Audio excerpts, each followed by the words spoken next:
When we were young, we were full of hope and dreams about how we wanted to live our lives. Today, let us remember how much we used to dream of this moment back when it seemed so far and out of reach. To the University President, Dr. Tirso A. Ronquillo, Secretary of the University and the Board of Regents, Dr. Enrico M. Dalangin, our guests of honor and speaker, Dr. Marito Garcia, as well as the administrators, chancellors, deans, associate deans, staff, members of the faculty, parents, and guardians, and the graduating class of 2024, ladies, gentlemen, and people with diverse SOGSC, good morning.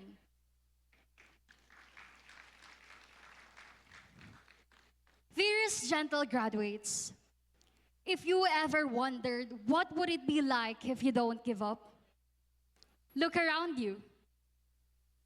This is what it looks like if we don't give up. There were moments when we might have felt lonely. But looking back, we were not really alone. I'm sorry, Taylor Swift, but we were not really on our own. We are here because someone believed in our dreams. We have made it so far, this far, because of the people who guided and supported us throughout the process. So as the representative of the graduating class of 2024, allow me to extend our deepest gratitude to those who have contributed to this milestone. To the Almighty God, we are grateful for the continuously giving us the courage and strength to continue and persevere, for the countless blessings and financial provisions. And in moments when we don't know how we would overcome the challenges that came our way, it will all thanks to Him. To God be the highest glory and praise. My parents used to tell me how privileged we are to have public colleges and state universities where we can enroll and study. Sa panahon nila, kapag a-attend ka ng college, parang napaka-imposible nito. Lalo na kung galing ka sa pamilya na low income or bare minimum yung kinikita nila. So today, as we turn our tassels, may we reminded of the 100 million of Filipinos whose taxes made it possible for us, mga iskolar ng bayan, to attend college for free.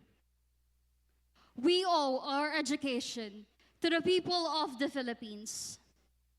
In return, as the youth and the future of this nation, may we continue to exercise our right to vote and elect servant leaders who will work to enhance the education system and address the educational crisis in the Philippines para ang bawat kabataan sa Pilipinas ay may pagkakataon na makapag-aral sa isang kalidad na universidad. May the things that we have learned in college contribute to making progressive changes in the society. We also would like to express our heartfelt thanks to Batangas State University, the National Engineering University, to the administrators, staff, and members of the faculty. We are profoundly grateful for your time, effort, and unwavering commitment to education and the sustainable development goals. To our program, and in my case, the BS Development Communication, thank you for helping us to find our voice and use it to amplify the voice of the voiceless, the marginalized communities, and the oppressed.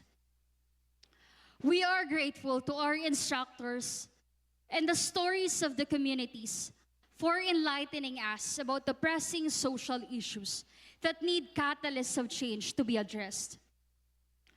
We will continue to prove that DevCom is not archaic and that DevCom will always be relevant. Palaging may puwang ang DevCom sa paaralan na ito at sa ating lipunan para makamit ang pagbabago. As we say, soar, DevCom shine. We will always remember na ang namulat na ay hindi na dapat muling pumikit. Ang may tinig ay dapat tumindig.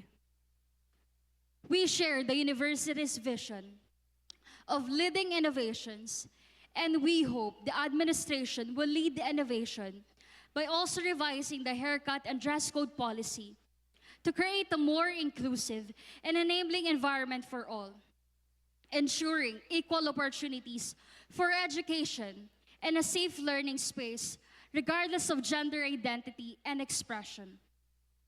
This step will help us better achieve the Sustainable Development Goals 5 and 10, gender equality and reduce inequalities.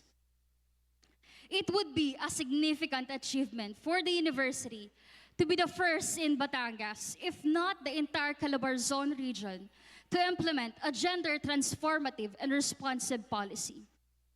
Naniniwala ako na kaya ng Batangas State University na simulan ang pagbabago na ito. We thank the university for continuing to accommodate students and provide opportunities for those interested in pursuing programs beyond engineering-related courses. May the university continue to do so in the future, even after being declared as the National Engineering University. Bilang isa sa mga kilala na universidad at state university sa Batangas, mahalaga ang ginagampatan ng Batangas State University para ang lahat ay may oportunidad na makapag-aral, lalo't higit sa mga individual na walang kakayahan na mag-aral sa private university para i-pursue ang kanilang mga chosen fields. To our parents, guardians, chosen family, and loved ones, we are immensely grateful for all of your sacrifices. You might not tell us everything, but we see you and we value everything you've done for us. We understand that you have different ways of showing your love and care for us. Salamat po sa paniniwala na kaya namin. Ang araw na ito ay hindi lamang araw naming mga mag-aaral, kundi araw ninyong mga magulang. Ang sabi nga ng mga mama at papa ko, walang hindi gagawin ng magulang para lang mapagtapos ang kanyang anak. Hindi po ba? At para sa lahat ng narito, at para sa mga loved ones natin na maaring hindi narito, nasa kanilang bahay, nasa abroad, nanonood sa live stream, or yung mga hindi na natin kasama, para sa kanila, sabihin natin, para sa inyo po itong diploma na ito. Dahil sa inyong pagpapagal, pagsasakripisyo at pagtatrabaho, may napag-graduate na po kayong anak. Palakpakan naman natin ang ating mga magulang na patuloy na sumusuporta at naniniwala sa ating mga pangarap. I would also like to take this opportunity to personally thank my parents as well as my sister and brother. I am grateful to have parents who share my dreams and understand what it means to dream. They have done almost everything and have always found ways to support my education. And most especially, have always accepted and loved me for who I am. To my mama, who was forced by our circumstances to go abroad and endured being away from her family just so we could have financial stability. I know na sa importanteng araw na ito, ang lahat ng magulang ay gustong masaksiyan ng kanilang mga anak. Pero dahil sa aming sitwasyon, si mama ay hindi makakasama ngayon. And I know, gustong-gusto niya na makita ako ngayon dito sa stage. Nagmamarcha at tinatanggap ang diploma. Salamat, Ma, sa pagsasakripisyo. To my papa who had endured his job so he could give me an allowance. he was also willing to get along with people who took advantage of him. At ang palagi niyang sinasabi, tinitiis ko lang kasi may pinag-aaral akong anak. Alam ko na bawat isa sa ating mga magulang, may mga pagsasakripisyo at tiniis dahil sa kanilang mga anak. At kapag nakikita niya akong na-stress at na-overwhelm sa academics, his jokes became my comfort. Sabi niya sa akin, ako nagagawa niyan anak, kaso hindi ko alam yan eh. They always told me it was their dream to study. But because they lacked the financial resources, they were unable to graduate from college. Sabi nga nila, sapat na sa amin na napaaral namin kayong mga anak namin.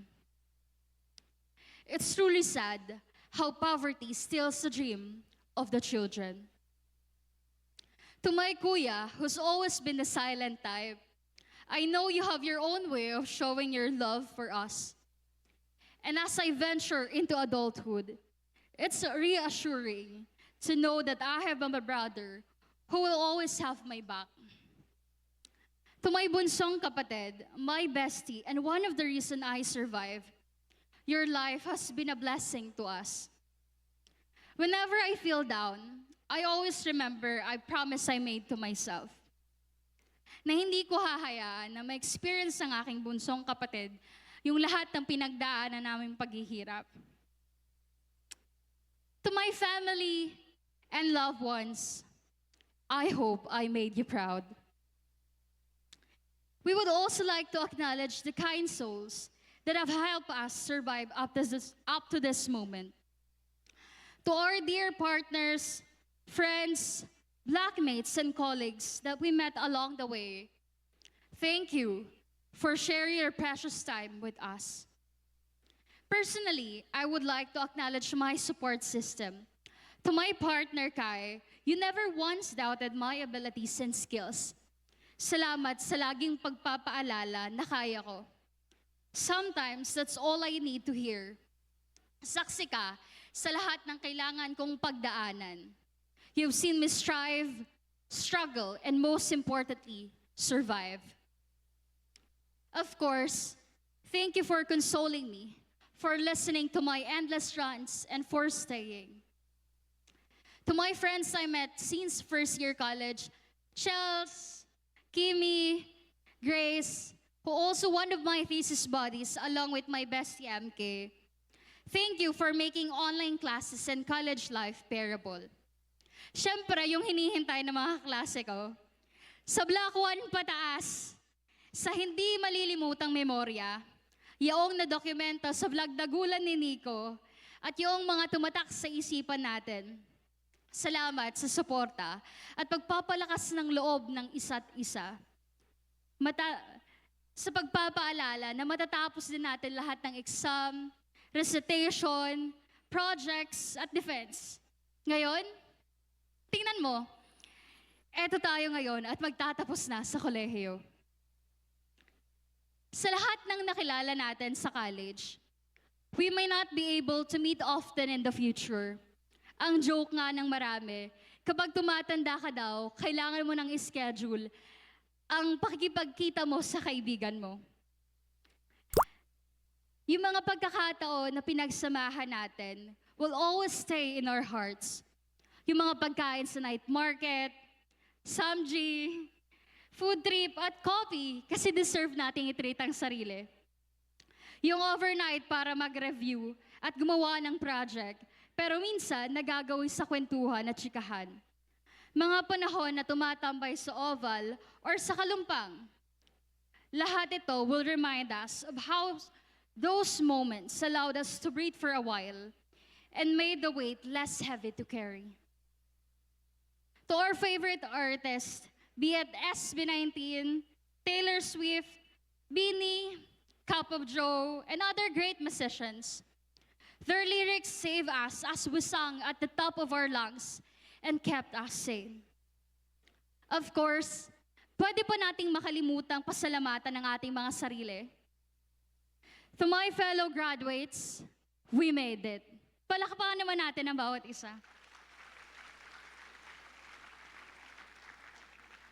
let us take a moment to give ourselves the credit we deserve for everything we've accomplished to reach this point. You work hard for this achievement, so don't let anyone discredit you by saying it was just luck. Time truly flies.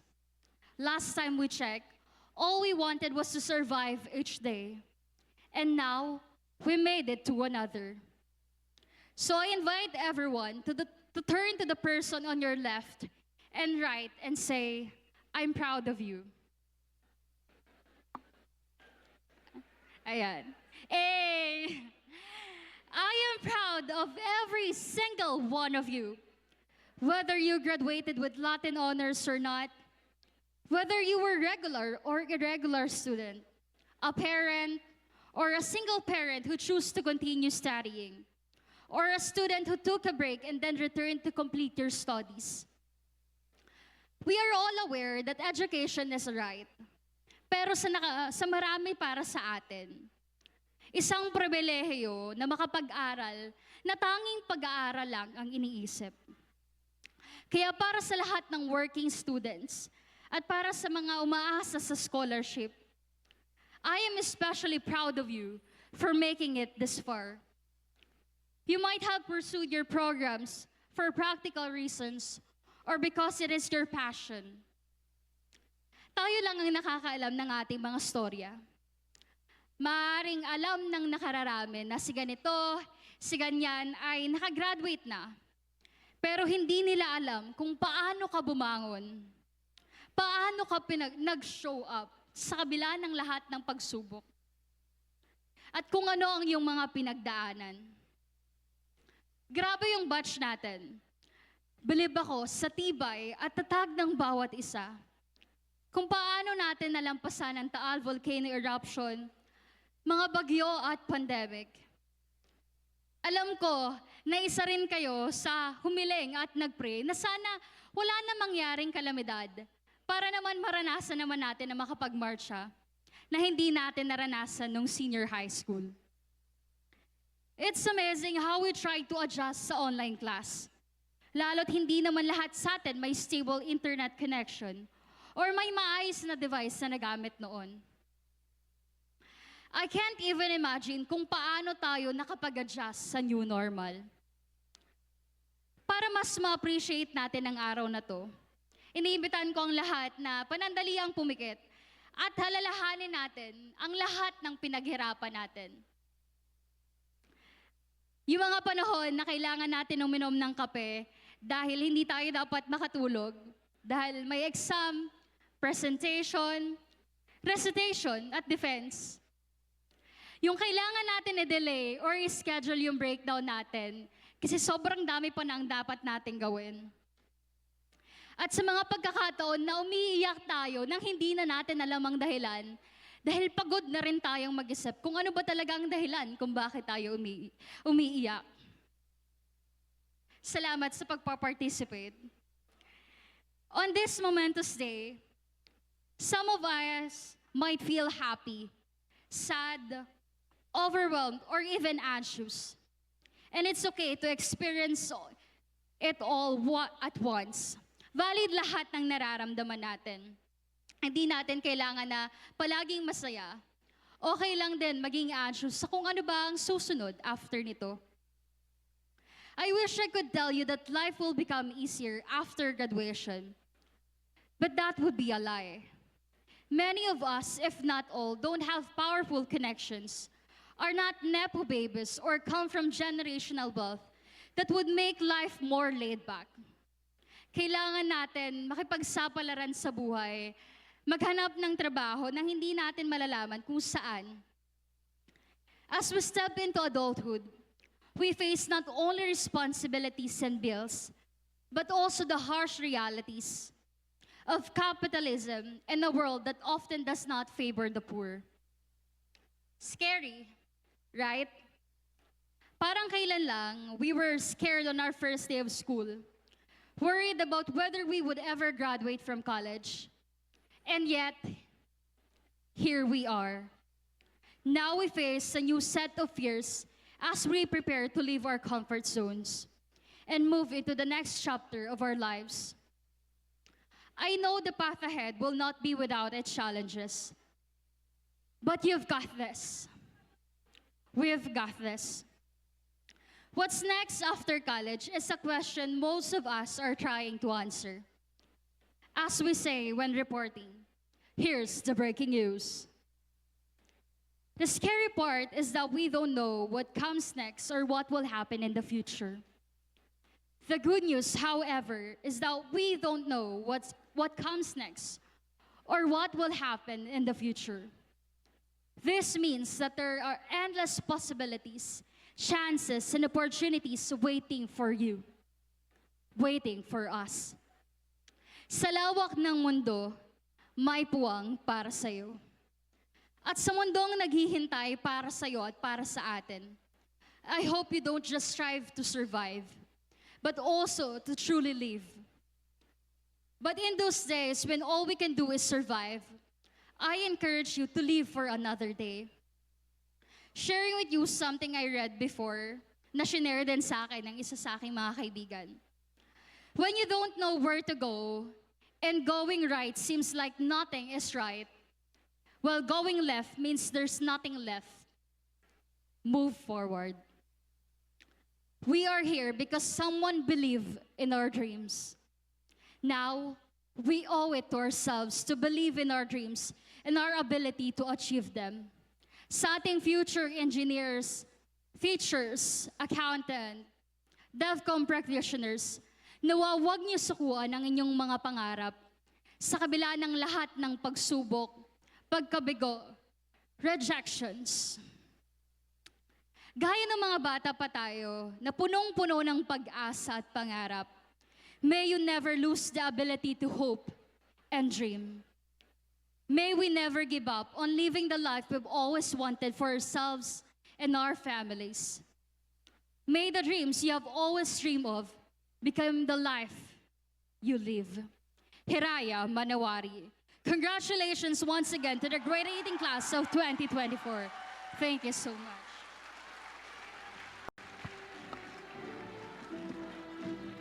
Thank you once again. Bago matapos, maaaring maalala niyo ako bilang someone na nadapa sa stage. Pero sana maalala niyo kung paano ako bumangon. Thank you.